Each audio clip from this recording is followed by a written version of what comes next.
Diqqat qiling aziz tomoshabinlar. Bugungi videomiz har biringiz uchun, ayniqsa aprel oyida juda muhim bo'lgan bir masalaga bag'ishlangan.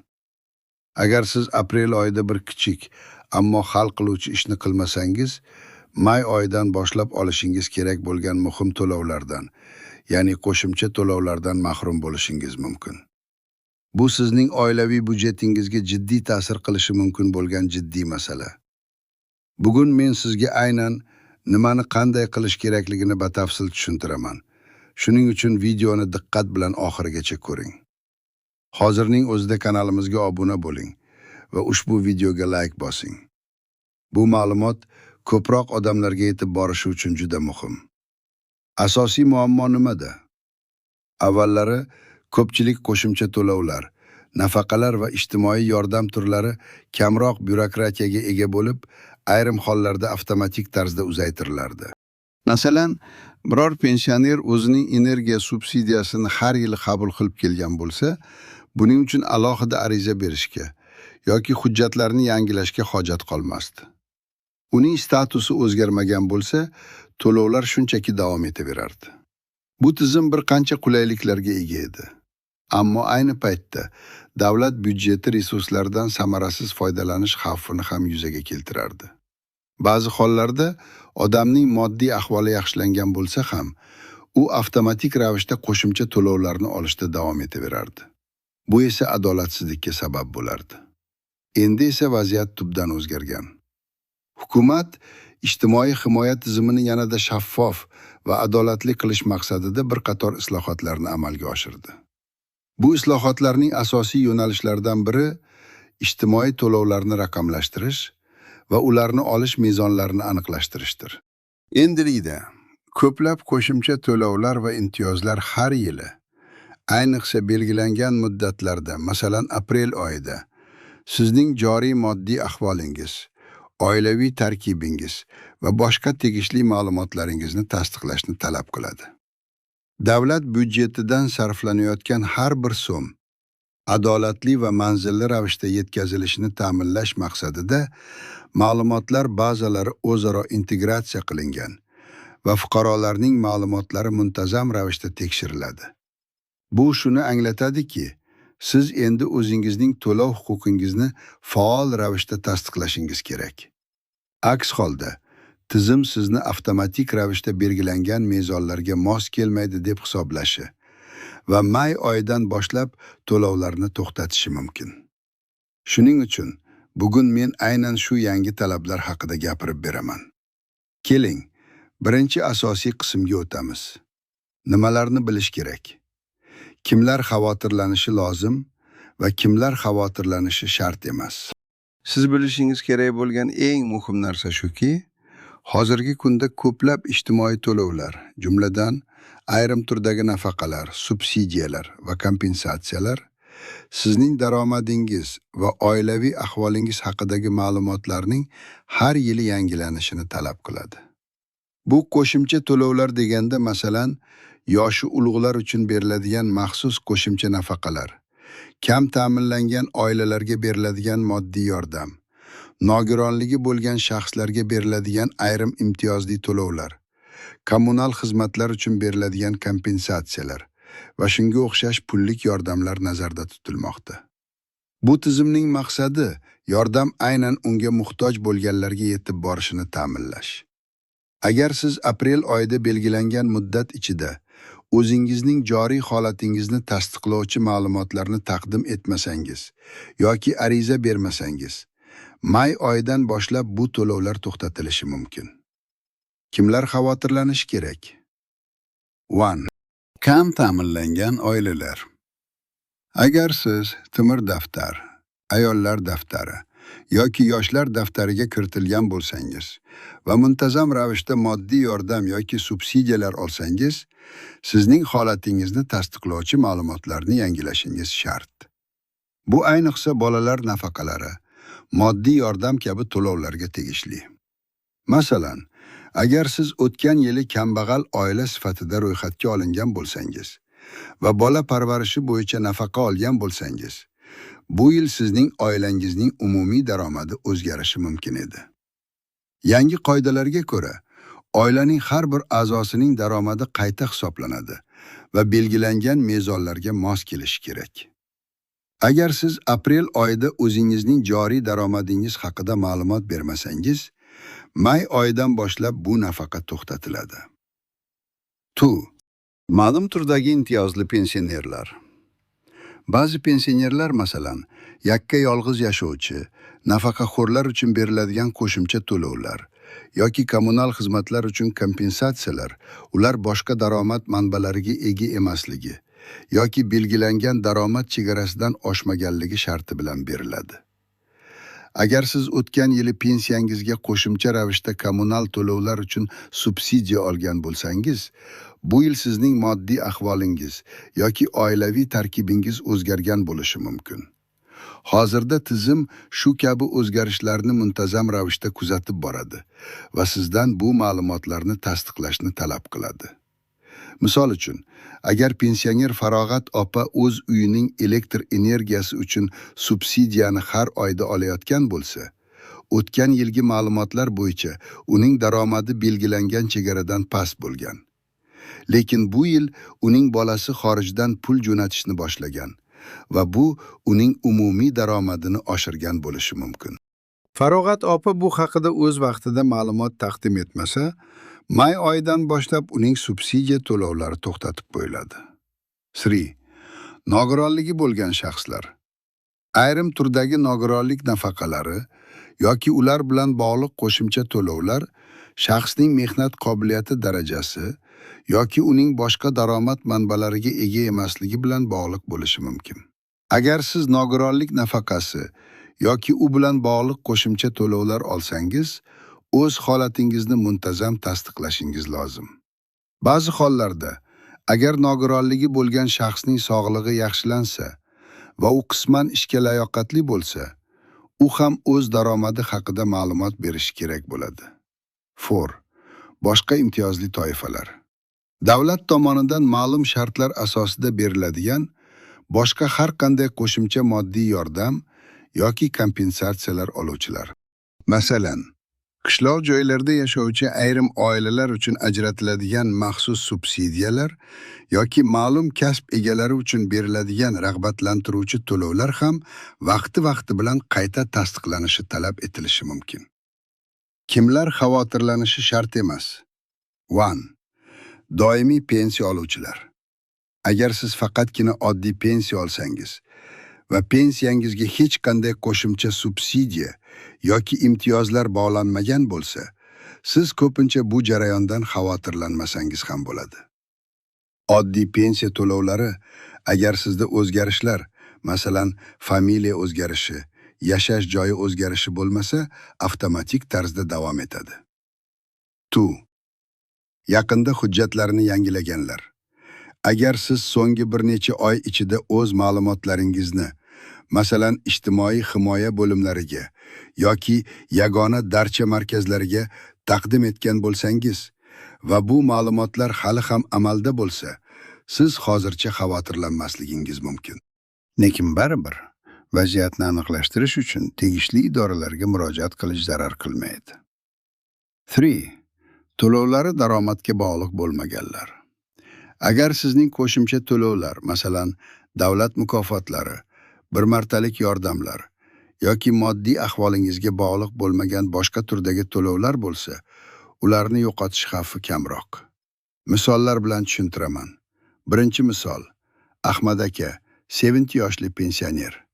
Uning pensiyasi unchalik katta emas. Shuning uchun u kam ta'minlangan oilalarga yordam ko'rsatish dasturi doirasida kommunal to'lovlar, xususan tabiiy gaz va elektr energiyasi uchun oylik subsidiya, qo'shimcha to'lov olib keladi. O'tgan yili u bu subsidiyani olish uchun bir marta ariza bergan va avtomatik ravishda davom ettirilgan. Bu yil esa yangi qoidalarga ko'ra u aprel oyining oxirigacha o'zining va u bilan yashovchi oila a'zolarining daromadlari haqida ma'lumotlarni my.gov.uz portali orqali taqdim etishi shart. Agar Ahmad bu ishni qilmasa, may oyidan boshlab uning subsidiya to'lovlari to'xtatiladi. Shu bilan birga, agar uning bolasi chetdan katta miqdorda pul jo'natgan bo'lsa va uning umumiy oilaviy daromadi belgilangan chegaradan oshib ketgan bo'lsa, bu subsidiya unga berilmaydi. Bu esa Ahmad akaning moddiy ahvoliga bevosita ta'sir qiladi. Chunki u endi kommunal to'lovlarni to'liq o'z cho'ntagidan to'lashiga to'g'ri keladi. Ikkinchi misol. Nodira opa yolg'iz ona. U 2 farzandi borligi sababli bolalar nafaqasi va moddiy yordam oladi. O'tgan yili u bu nafaqalarni olish uchun mahalla fuqarolar yig'iniga ariza bergan va ma'lumotlari qog'ozda tekshirilgan. Bu yil esa tizim to'liq raqamlashtirilgan.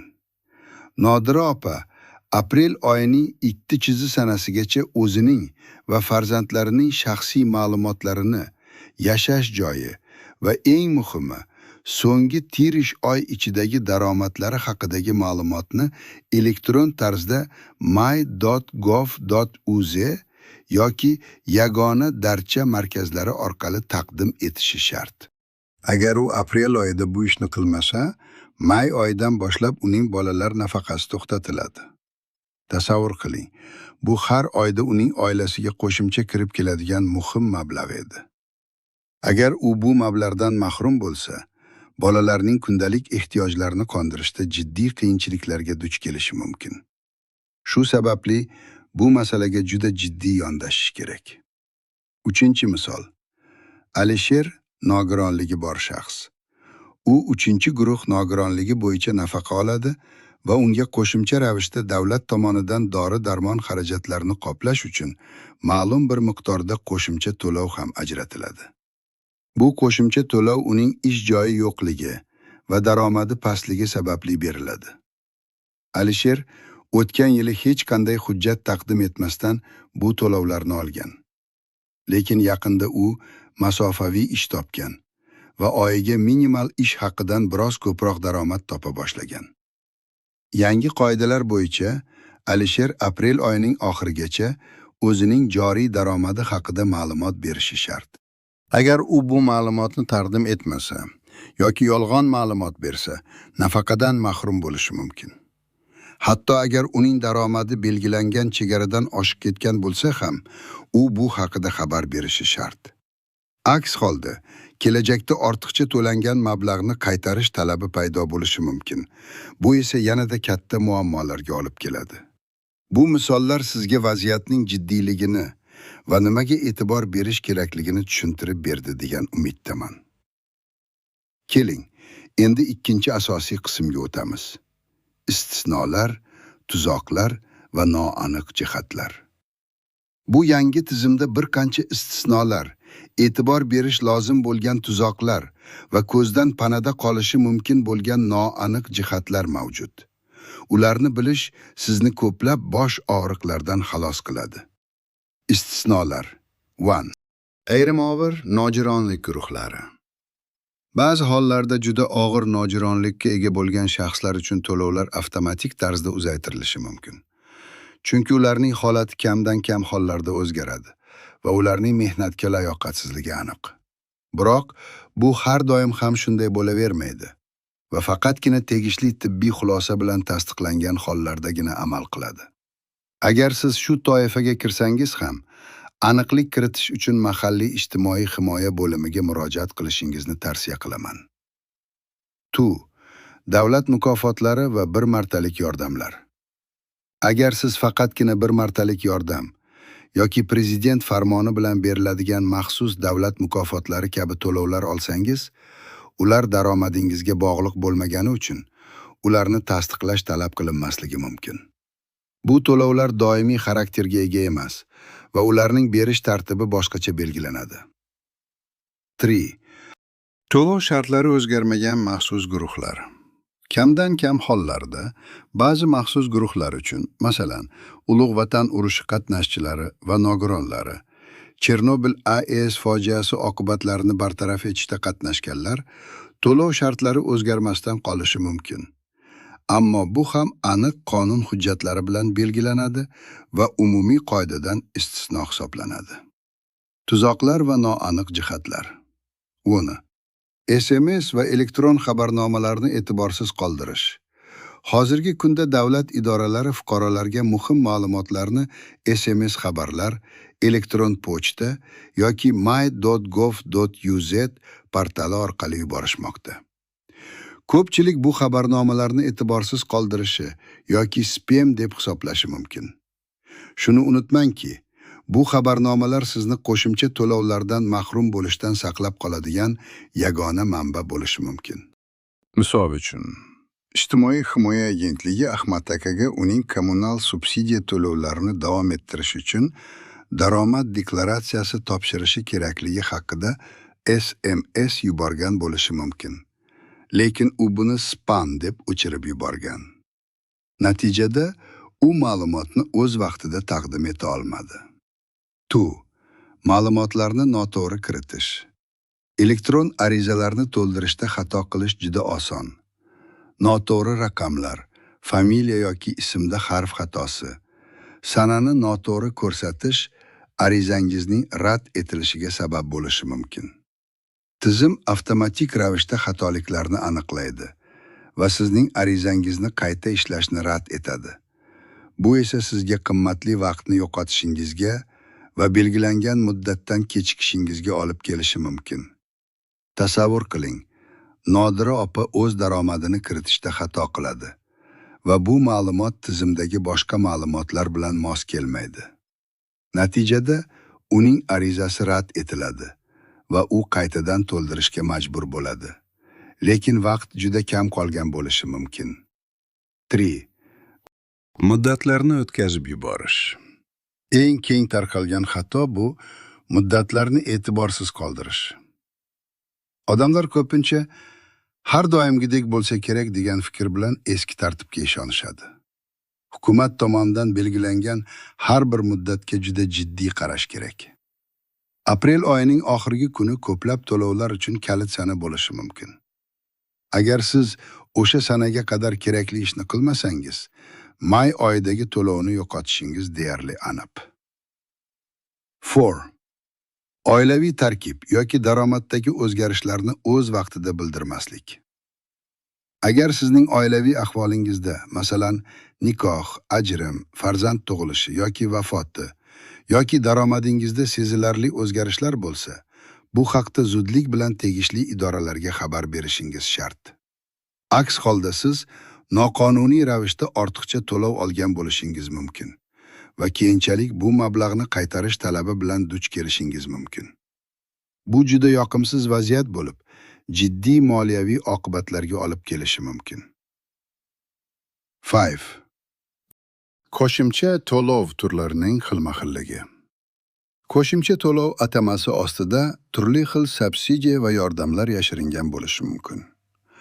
Ba'zilari pensiya jamg'armasi orqali, ba'zilari mahalliy hokimiyatlar yoki ijtimoiy himoya agentligi orqali beriladi. Har birining o'ziga xos qoidasi va talabi bor. Shuning uchun siz qaysi turdagi to'lovni olayotganingizni aniqlashtirish va uning uchun qanday talablar qo'yilishini bilish juda muhim. Sili. Elektron tizimlarda texnik muammolar. Ba'zan elektron tizimlar ishlashi sekinlashishi, serverlarda yuklama ortishi yoki texnik nosozliklar yuzaga kelishi mumkin. Muddatning oxiriga qolmasdan imkon qadar tezroq murojaat qilish sizni bunday muammolardan himoya qiladi. Chunki muddatning oxirgi kunlarida tizimga bo'lgan talab keskin ortadi va bu o'z navbatida ishlashning pasayishiga olib kelishi mumkin. Bu tuzoqlarga tushmaslik uchun hushyor bo'lish va o'z vaqtida harakat qilish zarur. Endi esa eng muhim qismga o'tamiz. Amaliy maslahatlar. Siz nima qilishingiz kerak? Bu bosqichda sizga aniq, qadam-ba-qadam ko'rsatmalar beraman. Har bir harakatingiz may oyidagi qo'shimcha to'lovlarni yo'qotmaslik uchun muhim. 1. O'zingiz oladigan qo'shimcha to'lov turini aniqlang. Birinchi navbatda siz qaysi turdagi qo'shimcha to'lovni olayotganingizni aniqlashingiz kerak. Bu bola nafaqasimi, moddiy yordammi, kommunal subsidiya bo'yicha kompensatsiyami, pensionerlar uchun maxsus qo'shimcha to'lovmi yoki boshqami? Buni bilish uchun oldingi to'lov cheklarini ko'ring, agar sizda mavjud bo'lsa. Pensiya jamg'armasi yoki ijtimoiy himoya agentligidan kelgan xabarlarni tekshiring. Agar topa olmasangiz, mahallangizdagi ijtimoiy himoya bo'yicha mas'ul xodimga yoki pensiya jamg'armasining hududiy bo'limiga murojaat qiling. Ularga murojaat qilganingizda o'zingizning shaxsiy ma'lumotlaringizni, pasport seriyasi va raqami, JSHSHIR jismoniy shaxsning shaxsiy identifikatsiya raqami taqdim etishingiz kerak bo'ladi. 2. Rasmiy onlayn portallarga kiring. O'zbekistonda ko'plab davlat xizmatlari raqamlashtirilgan. Sizning qo'shimcha to'lovlaringizni tasdiqlash uchun asosiy platformalar quyidagilar: my.gov.uz Yagona interaktiv davlat xizmatlari portali. Bu portal barcha davlat xizmatlarini bir joyga jamlagan. Ko'pchilik ijtimoiy yordam turlari bo'yicha arizalarni shu yerda topshirish mumkin. Ijtimoiy himoya agentligining rasmiy veb-sayti. Agar siz bevosita ijtimoiy himoya agentligi orqali to'lov olsangiz, ularning rasmiy saytida ham tegishli bo'limlar bo'lishi mumkin. Pensiya jamg'armasining veb-sayti pensiya.uz. Pensiyaga oid qo'shimcha to'lovlar uchun bu sayt muhim bo'lishi mumkin. Bu portallarga kirish uchun sizga OneID tizimida ro'yxatdan o'tgan bo'lishingiz va elektron raqamli imzoga ERI ega bo'lishingiz talab qilinishi mumkin. Agar sizda ERI bo'lmasa, uni davlat xizmatlari markazlari DXM orqali olishingiz mumkin. 3. Kerakli hujjatlarni to'plang. Hujjatlar to'lovi turiga qarab farq qilishi mumkin, ammo umumiy qilib aytganda sizga quyidagilar kerak bo'ladi. Pasport. O'zingizning va oilangizning pasport ma'lumotlari. JSHSHIR jismoniy shaxsning shaxsiy identifikatsiya raqami. Har bir oila a'zosining JSHSHIR raqami. Daromadlar haqida ma'lumotnoma. Agar siz ishlasangiz, ish joyingizdan so'nggi tirik yoki sig'h oylik daromadlar haqida ma'lumotnoma. Agar ishsiz bo'lsangiz, bu haqida ma'lumot. Agar nafaqa oluvchi bo'lsangiz, pensiya jamg'armasidan ma'lumot. Ba'zi hollarda bank hisob varaqlaridan ko'chirmalar ham talab qilinishi mumkin. Ayniqsa chet eldan keladigan pul o'tkazmalari bo'lsa. Oilaviy tarkib haqida ma'lumot. Nikoh guvohnomasi. Farzandlarning tug'ilganlik guvohnomalari. Ajrim haqidagi guvohnoma agar mavjud bo'lsa. Nogironlik guvohnomasi. Agar siz nogironligi bo'lgan shaxs bo'lsangiz. Yashash joyidan ma'lumotnoma, propiska. Ba'zi hollarda bu ham talab qilinishi mumkin. Unutmang, hozirda ko'plab ma'lumotlar davlat idoralarining bazalarida mavjud. Shuning uchun ba'zi hujjatlar sizdan jismonan talab qilinmasligi mumkin. Lekin ularning raqamlari, seriyasi, raqami, berilgan sanasi kerak bo'ladi. 4. Arizani to'ldirish va topshirish. my.gov.uz portaliga kiring. O'z ERI yoki OneID orqali ro'yxatdan o'ting. Qidiruv satriga qo'shimcha to'lov, nafaqa, subsidiya kabi kalit so'zlarni kiriting. Sizga tegishli xizmatni toping. Masalan, kam ta'minlangan oilalarga moddiy yordam yoki bolalar nafaqasi. Xizmatdan foydalanish tugmasini bosing. Ochilgan elektron shaklni diqqat bilan to'ldiring. Har bir katakni ehtiyotkorlik bilan xatosiz to'ldirish juda muhim. Agar kerak bo'lsa, oila a'zolaringizning shaxsiy ma'lumotlarini JSHSHIR pasport seriyasi va raqami kiriting. Daromadingiz haqidagi ma'lumotlarni aniq ko'rsating. Ish joyingiz, oylik daromadingiz, boshqa pul tushumlari, Bularning barchasi haqiqiy bo'lishi shart. Yolg'on ma'lumot berish jiddiy oqibatlarga olib kelishi mumkin. Talab qilingan hujjatlarning elektron nusxalarini, skaner qilingan yoki sifatli fotosuratlar ilova qiling. Ko'pincha tizim ularni avtomatik tortib olishi mumkin. Lekin agar talab qilinsa, tayyor bo'ling. Arizani topshirishdan oldin barcha ma'lumotlarni bir necha marta tekshiring. Yuborish tugmasini bosing. 5. Arizani tasdiqlash va holatini kuzatib borish. Arizani topshirganingizdan so'ng, tizim sizga elektron tasdiqlash xabarnomasi yuboradi. Bu xabarnomani saqlab qo'ying. U sizning murojaatingiz raqami va sanasini o'z ichiga oladi. My.gov.uz portalidagi Mening arizalarim bo'limidan arizangizning holatini muntazam ravishda kuzatib boring. Ariza ko'rib chiqilmoqda, rad etildi yoki tasdiqlandi kabi statuslarga ega bo'lishi mumkin. Agar arizangiz rad etilsa, rad etish sababini diqqat bilan o'qing va xatolarni tuzatib, qayta murojaat qiling. Bu jarayon vaqt talab qilishi mumkin. Shuning uchun muddat tugashiga qoldirmasdan harakat qiling. 7. Qiyinchiliklar tug'ilsa nima qilish kerak? Davlat xizmatlari markazlari DXM. Agar sizda kompyuter yoki internetdan foydalanishda qiyinchiliklar bo'lsa, yoki elektron raqamli imzoingiz bo'lmasa, yashash joyingizdagi DXM ga murojaat qiling. U yerda sizga mutaxassislar ariza to'ldirish va hujjatlarni topshirishda yordam berishadi. Ijtimoiy himoya agentligining kol markazi.